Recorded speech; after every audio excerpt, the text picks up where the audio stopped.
إن الحمد لله نحمده ونستعينه ونستغفره ونعوذ بالله من شرور أنفسنا ومن سيئات أعمالنا من يهده الله فلا مضل له ومن يضلل فلا هادي له وأشهد أن لا إله إلا الله وحده لا شريك له وأشهد أن محمدا عبده ورسوله اللهم انفعنا بما علمتنا وعلمنا ما ينفعنا وزidna ilmen.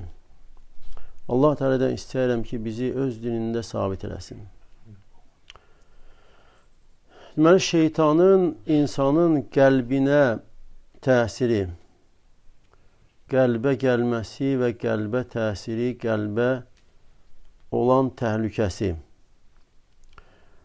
Səbra bin Əbi Fəkih deyir, eşitdim Allah Resulü sallallahu aleyhi və səlləm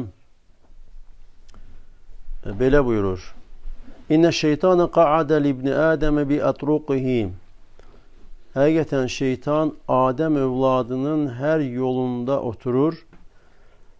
Fəqa'adə ləhu bi tariqil İslam və onun İslam yolunda oturur və deyir ki, sən İslamı qəbul edirsən, öz dinini, atalarının və babalarının dinini tərk edirsən və o da şeytana asi olur, təslim olur, İslamı qəbul edir və sonra onun hicrət yolunda oturur və deyir ki, sən hicrət edirsən, öz yerini, torpağını, öz səma, havanı tərk edirsən və sonra deyir ki, mühacirin, hicrət edənin misalı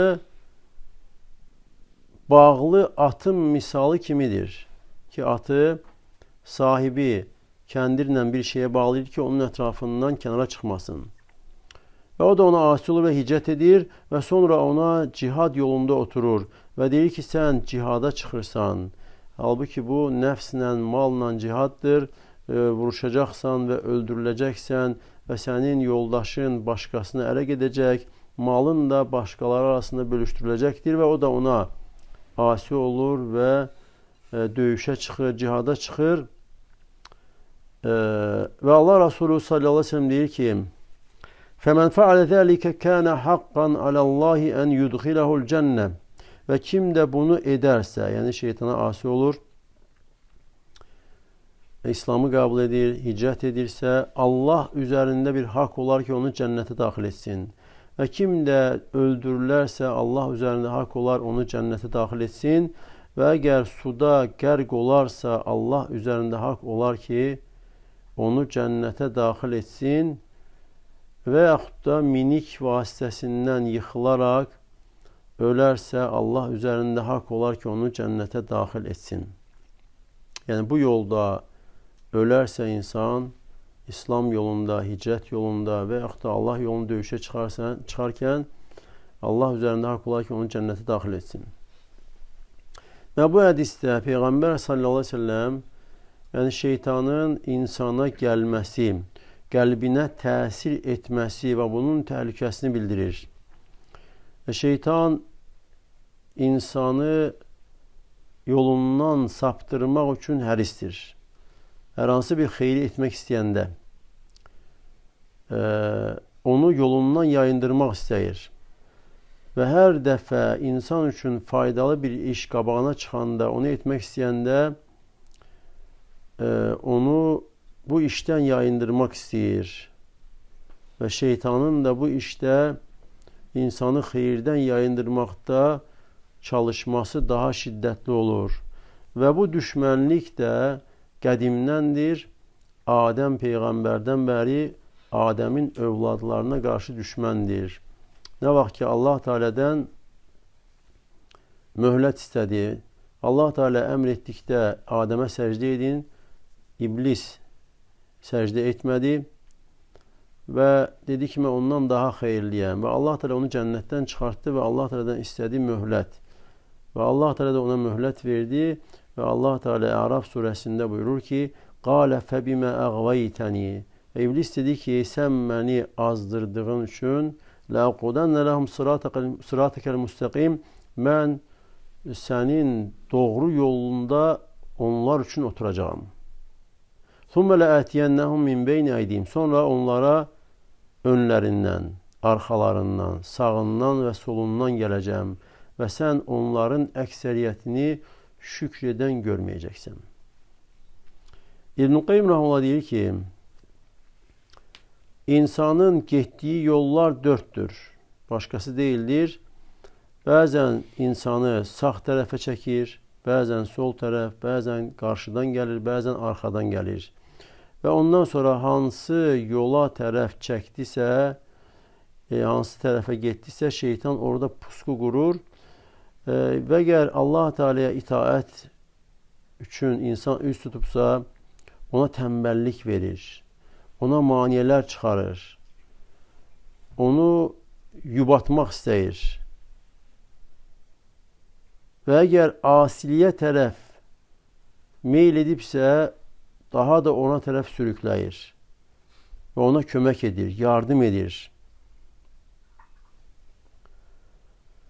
Və bu ayəyə oxşar başqa ayələr də var ki, şeytanın insana, Adəm övladının qəlbinə hücum etməsinin şiddətli olduğunu bildirir ki, onu xeyirdən yayındırmaq üçün, şərrə salmaq üçün Allah Teala buyurur Nisa surəsində وَقَالَ لَأَتَّخِذَنَّ مِنْ عِبَادِكَ نَصِيبًا مَفْرُودًا Və iblis dedi ki, mən sənin qullarından mütləq öz payımı, yəni müəyyən payı alacağım. Yəni müəyyən payı sənin qullarından alacağım. وَلَأُضِلَّنَّهُمْ Və sonra deyir ki, mütləq mən onları azdıracağım. وَلَأُمَنِّيَنَّهُمْ Onlara arzular verəcəm. وَلَأَمُرَنَّهُمْ Və onlara əmr edəcəm ki, heyvanların, malqaranın qulaqlarını kəssinlər. وَلَأَمُرَنَّهُمْ فَلَيُغَيِّرُنَّ خَلْقَ اللّٰهِ Və onlara əmr edəcəm, Allahın yaratdığını dəyişdirsinlər. وَمَنْ يَتَّخِذِ الشَّيْطَانَ وَلِيًّا مِنْ دُونِ اللّٰهِ Və Allah da buyurur, kim şeytanı özünə dost tutarsa Allah'tan qeyri, Allah'ı tərk edərək فَقَدْ خَسِرَ خُسْرَانًا مُب۪ينًا Açıq, aydın xüsranla uduzmuştur. يَعِدُهُمْ وَيُمَنِّيهِمْ Ve şeytan onlara vəd verir, onlara arzular verir. وَمَا يَعِدُهُمُ الشَّيْطَانُ اِلَّا غُرُورًا Ve şeytanın da arzuları, vədləri yalnız aldatmadır. Aldadıcı vəddən başqa bir şey değildir. Ve həmçinin Allah Teala İsra suresinde buyurur وَاسْتَفْزِزْ مَنْ اِسْتَطَعْتَ مِنْهُمْ بِصَوْتِكَ Allah Teala iblise diyor ki, sen bacardığını, onlardan bacardığını səsinlə yerindən oynat. وَاَجْلِبْ عَلَيْهِمْ بِخَيْلِكَ وَرَجْلِكَ Ve atlı piyada koşunlarını onların üstüne kaldır. وَشَارِكْهُمْ فِي الْاَنْوَالِ وَالْاَوْلَادِ وَعِدْهُمْ Ve onların malında, övladlarında onlara şerik ol ve onlara vədlər ver. وَمَا يَعِدُهُمُ الشَّيْطَانُ اِلَّا غُرُورًا Ve şeytan da ancak yalan vədlər verir. Ve həmçinin Allah Teala buyurur Fussilet suresinde وَقَيَّضْنَا لَهُمْ قُرَنَاءَ Ve biz onlara şeytanları urcah ettik. Yani günahlarına, asiliklerine göre فَزَيَّنُوا لَهُمْ مَا بَيْنَ اَيْدِيهِمْ وَمَا خَلْفَهُمْ Ve o da onlar da onlara önlerinde ve arkalarında olan günahları bəzədilər. وَحَقَّ عَلَيْهِمُ الْقَوْلُ فِي أُمَمٍ قَدْ خَلَتْ مِنْ قَبْلِهِمْ مِنَ الْجِنِّ وَالْإِنْسِ İnnehum kanu khasirin. Ve onlar barəsində olan ötüb keçən ümmətlərdən cinlər və insanlar haqqında olan söz də, yəni həlak və əzab sözü onlar barəsində haqq oldu. Həqiqətən onlar uduzanlardan, xüsrana uğrayanlardan oldular. Və Allah Teala insanları çəkindirmişdir şeytanın addımlarına tabi olmaqdan. Qur'anda 4 yerdə Allah Teala çəkindirib. Bəqara surəsində 2 yerdə, Ən'am surəsində və bir də Nur surəsində. Bəqara surəsində Allah Teala buyurur: "Ya eyyuhən-nas, ey insanlar." Və Allah Teala bütün insanlara müraciət edir. Ey insanlar. Kulu mimma fil ardı halalen tayyiben. Yer üzerinde olan halal pak şeylerden yiyin. Ve la tettebi'u hutuvatiş şeytan. Ve şeytanın adımlarına tabi olmayın. Ve alimler diyor ki Allah Teala bu ayette insanlara müraciət edir, deyir ki, yer üzərində olan pak, halal şeylərdən yeyin. Deməli, yer üzərində olanların əsli halaldır və əksəriyyət şeylər halaldır, haramlar azdır. Şeytanın addımlarına tabi olmayın. İnnehu lekum aduvun bin, həqiqətən o sizin üçün açıq, aydın düşməndir. Və yenə Allah Teala Bəqara surəsində buyurur: Ya eyyuhellezine amanu, ey iman gətirənlər, udxulu fis-silmi kəffə, İslam'a ümumi, hər tərəfli daxil olun. Və la təttəbi'u xutuvati şeytan, və şeytanın addımlarına tabi olmayın. İnnehu lekum aduvun mubin, həqiqətən o sizin üçün açıq, aydın düşməndir.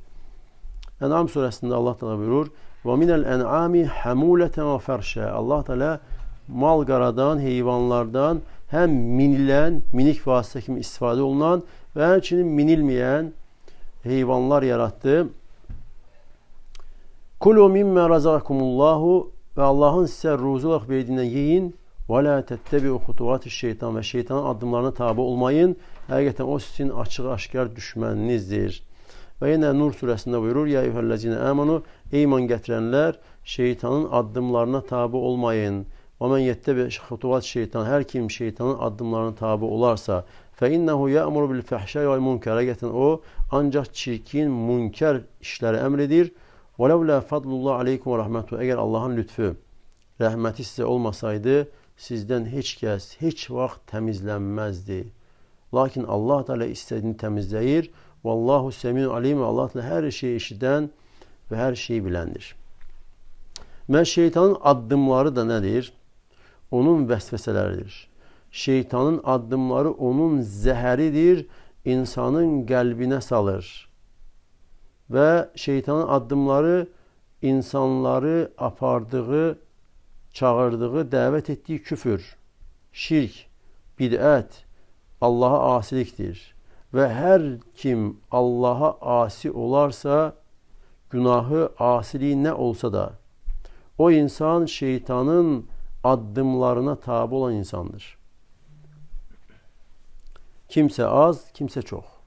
Eğer kim Allah'a çox asi olursa, şeytana tabi olması, addımlarıyla gitmesi çoktur. Azdırsa az.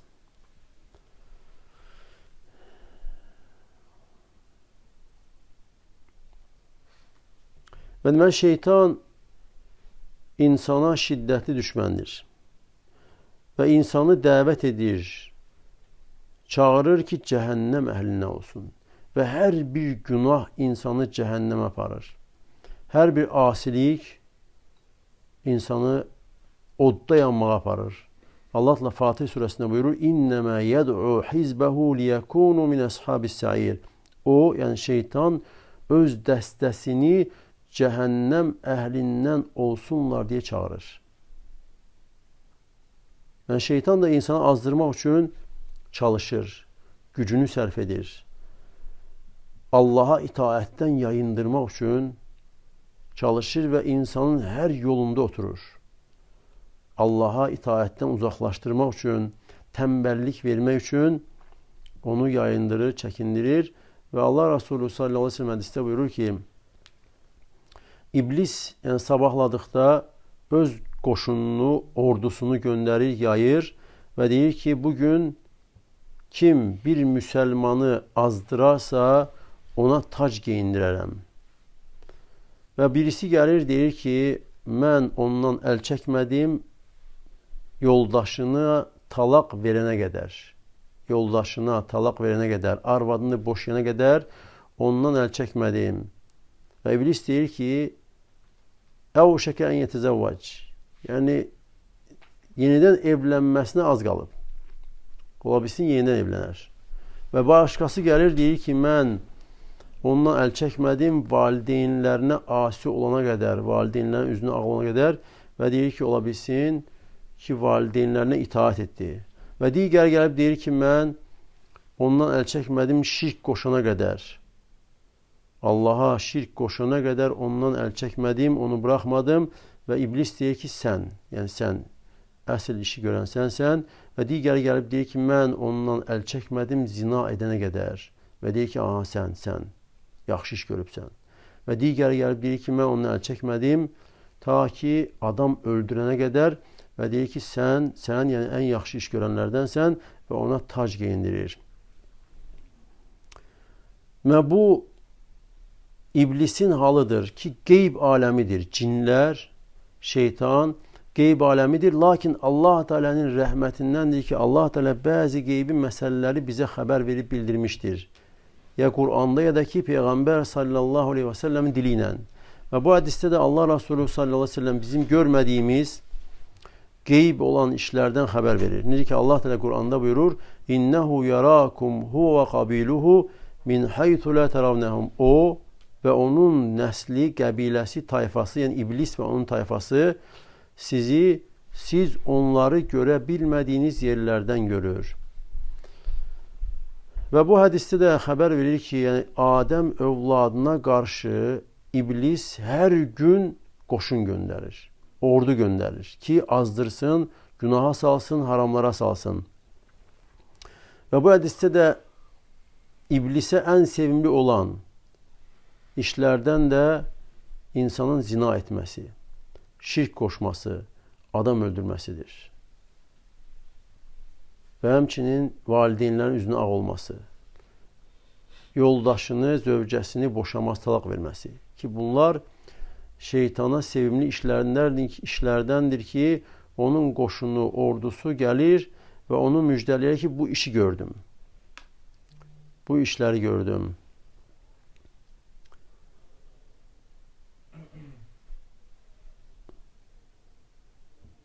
Və şeytan da insanın yoluna maniyələr çəkir, istəyir ki, itaət və ibadətdən yayındırsın və istəyir ki, günaha salsın və ən böyüklərindən başlayır və bu maniyələr şeytanın insanı saldığı işlərdən də ən birincisi şirkdir, küfürdür və həmçinin Allahın dini ilə istehza etmək, məsxərə etmək, Allahın ayələrini yalan saymaq, peyğəmbərləri yalan saymaq və həmçinin Allaha itaətdən çıxmaq.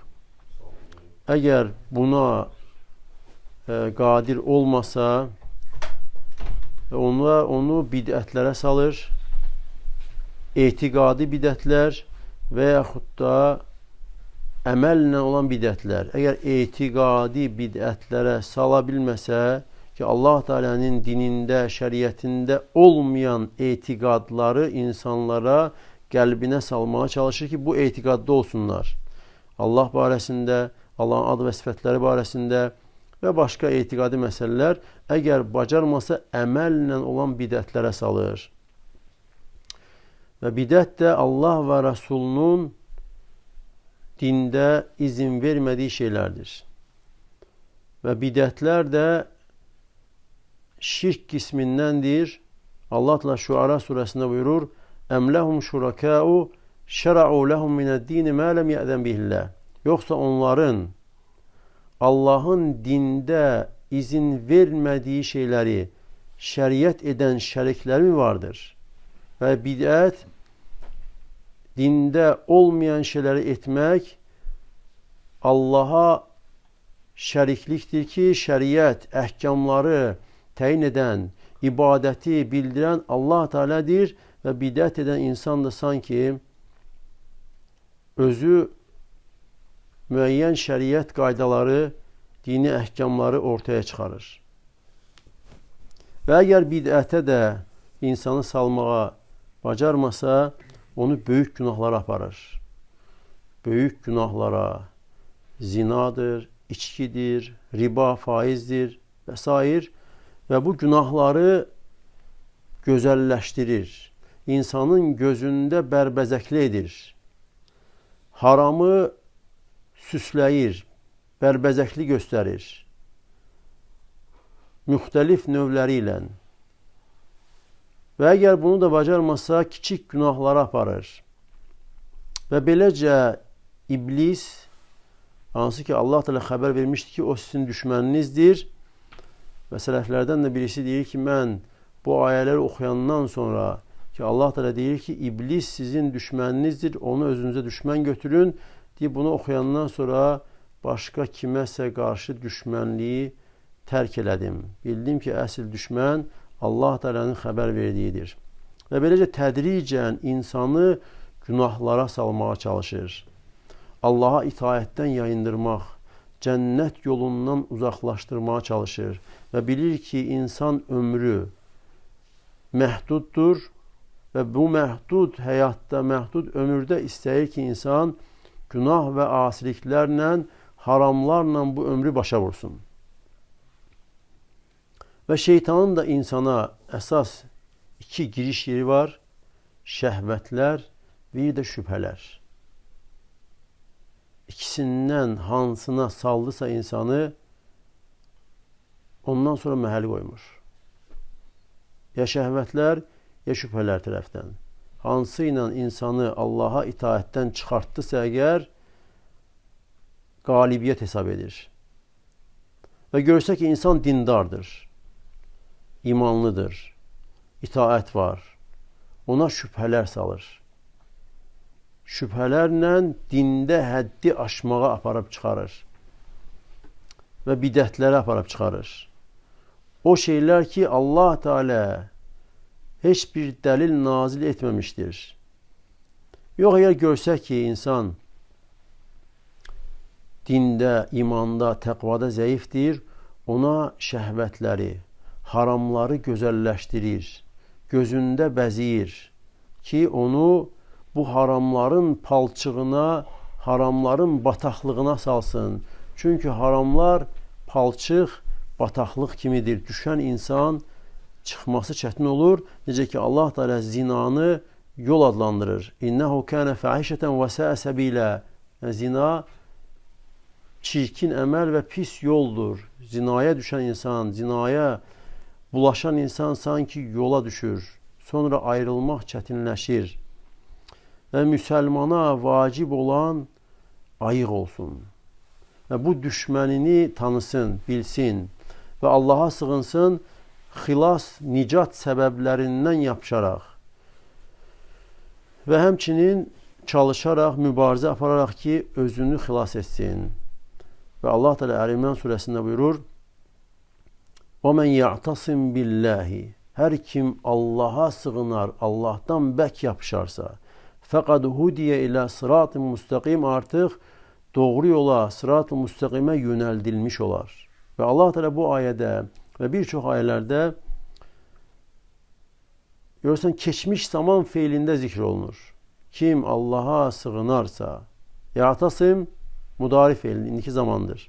Və insan davamlı şəkildə, davamiyyətli şəkildə Allaha sığınır, Allaha bağlanır, Allahdan kömək, yardım istəyir, Allaha öz möhtaclığını ərz edir, dualarla, ibadətlə. Və sonra Allah da keçmiş zamanda dedi ki, hudiyə fəqad artıq təhqiq bildirir. Yəni dəqiq, 100% olan bir şey. Hudiyə hidayət olunar. Məşhul feildir, yəni Allah tərəfindən hidayət olunar. Keçmiş zamanda istifadə olunur. Sanki bu insan doğru yola artıq hidayət olunmuşdur.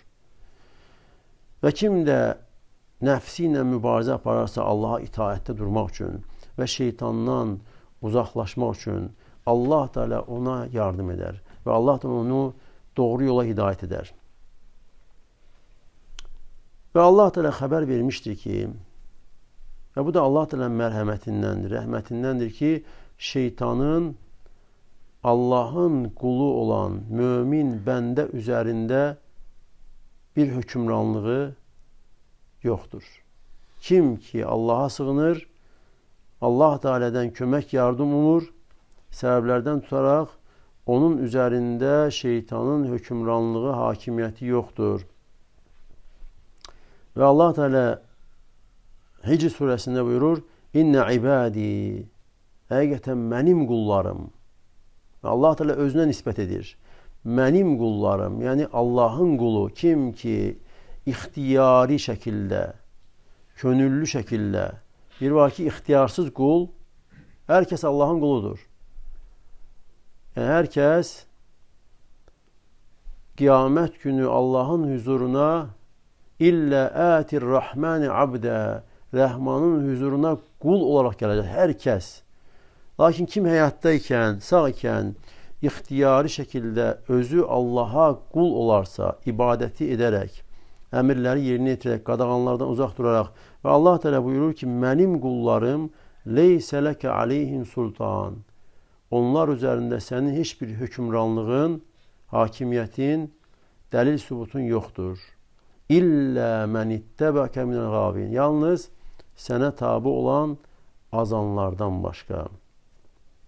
İsra surəsində buyurur, İnnə ibadi leysə ləkə aleyhim sultan. Mənim qullarım üzərində sənin hökmranlığın, hakimiyyətin, dəlil sübutun yoxdur.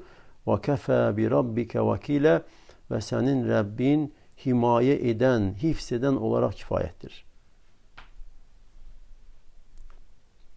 Və sonra insan üzərinə səbəblər düşür. Və müsəlman da bu məsələdə şeytandan qorunmaq üçün səbəbləri öyrənməli, bilməli. Çünki Allah Teala hər bir şeyi səbəbə bağlamışdır. Allah Teala hər bir şeyi səbəblə edir. Və insanın qorunması üçün səbəblər var. Səbəblər çoxdur və ən mühümlərindən 10 dənəsi zikr olunur. Birincisi Allah'a sığınmaq. İnsanın Allah'tan kömək istəməsi, Allah'a sığınması. Etiqad etməsi ki, Allah yardım etsə əgər qoruna bilər. Sanki Allah'ın yanındadır.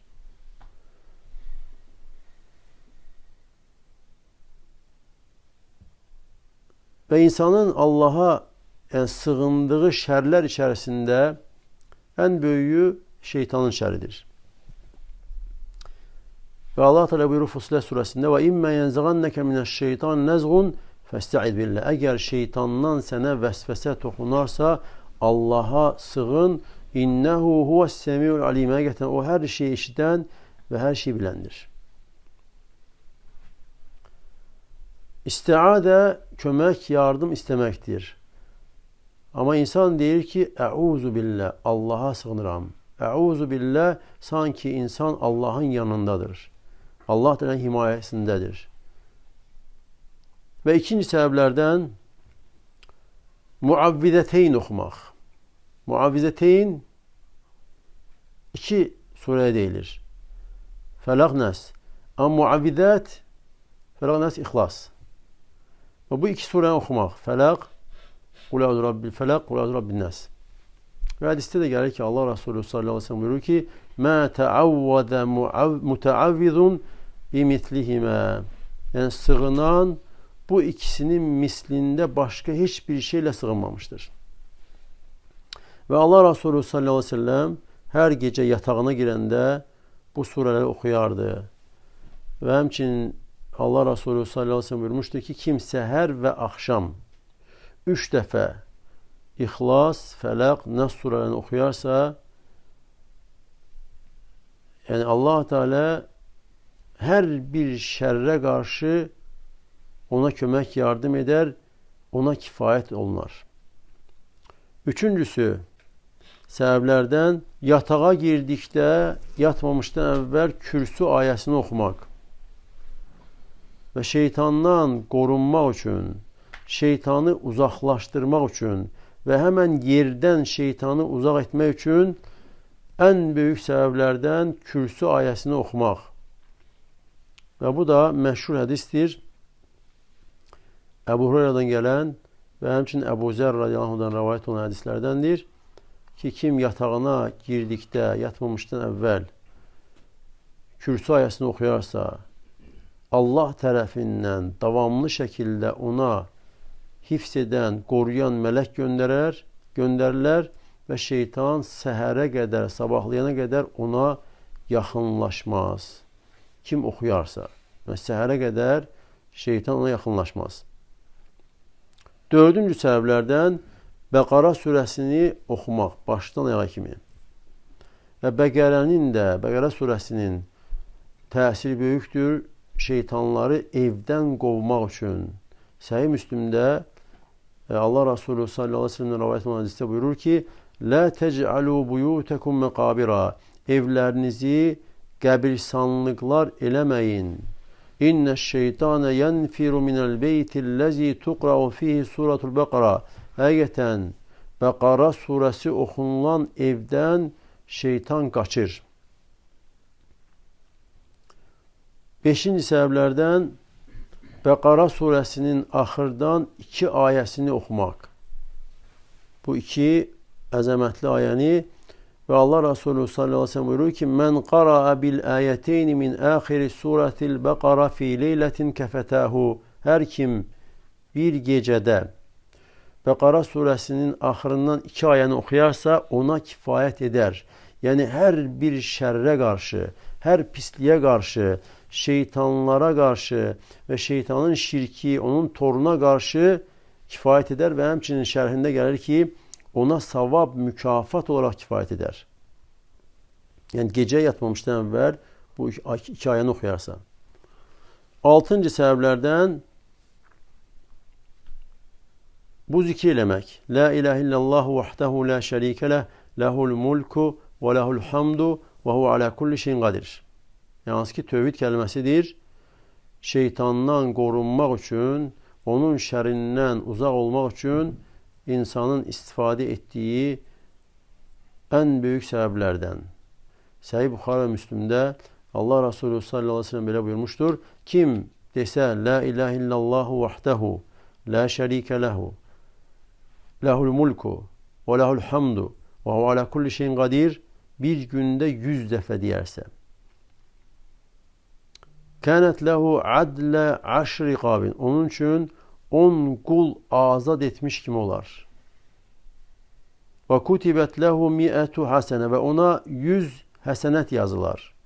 Və muhiyyət anhu mi'ətu seyyə və ondan 100 pislik silinər. Və kânət lehu hirzən minəşşeytan yevməhu zəlikə hattə yumsiyə. Və onun üçün həmin günü şeytandan qorunma olar axşamlayana qədər. 7-cisi səbəblərdən 7-cisi yuxuda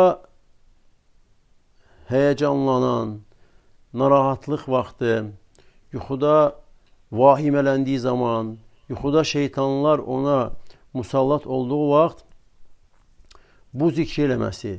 Əuzu bi kəlimatillahi təmmə min qadabihi və iqabihi və şərri ibadihi və min həməzəti şeyatin və əuzu bikə rabbi ən yahdurun və yaxud da və ən yahduruni.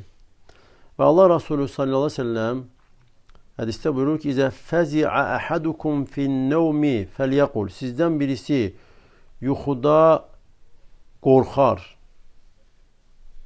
səksənər qorxarsa, desin ki, Əuzu bi kəlimatillahi təamməti min qadabihi və iqabihi və şərri ibadihi və min həməzəti şeyatin və ən yahduruni fə innəhə lən tədurrahu. O, heç vaxt ona zərər verməz.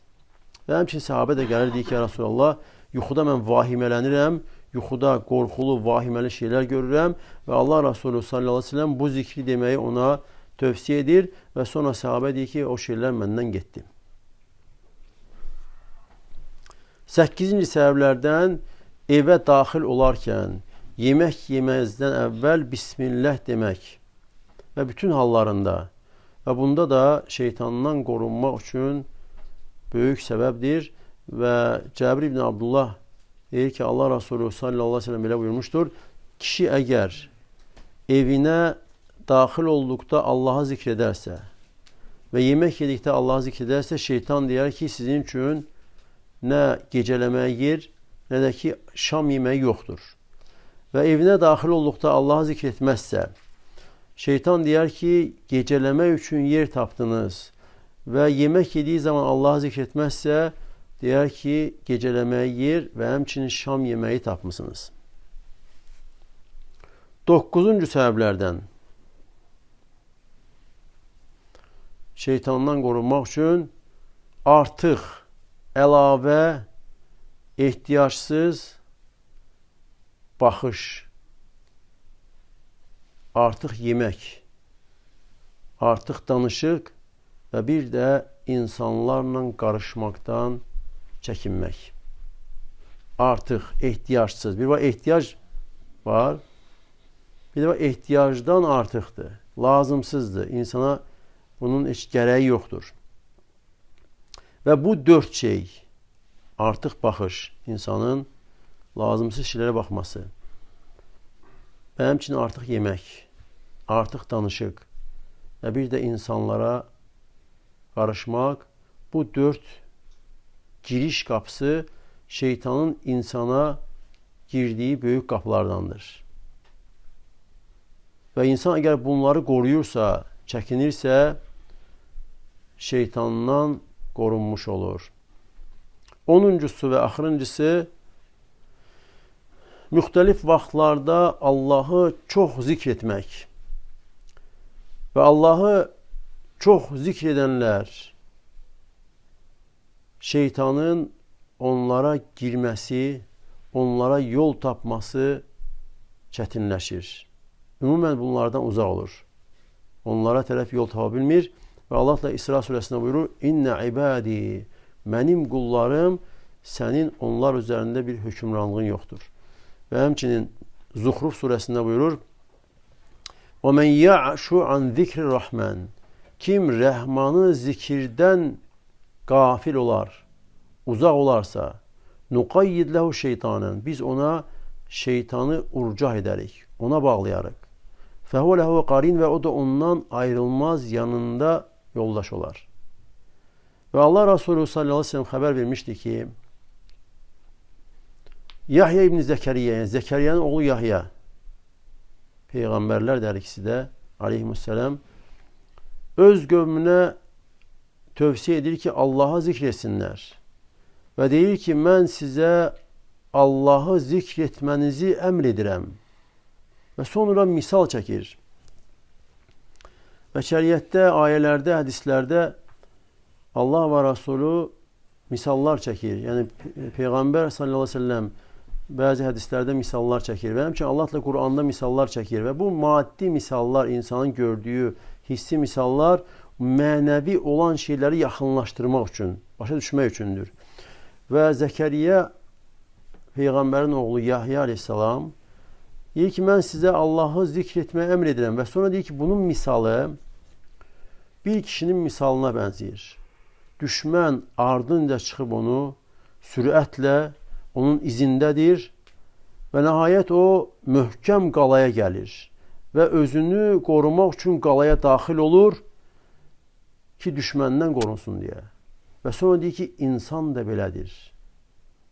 Şeytanlardan qorunmaq üçün yalnız Allahın zikri ilə qoruna bilər. Allah Teala'nı zikr etmək, insanın Allah'ı anması, Allah'ı xatırlaması, Allah'tan danışması, Allah'ı zikr eləməsi şeytandan qorunması üçün möhkəm bir qaladır. Və Allah Teala'dan istəyirəm ki, bizi, ailələrimizi, zürriyyətimizi və bütün müsəlmanları şeytandan və onun şərindən qorusun. Və Allah Teala bizi öz dinində sabit etsin. Allah sizə də bərəkət versin. Subhanəkə Allahumma və bihamdik. Əşhədu ən la ilahə illə əntə. Əstəğfiruka və atubu ileyk.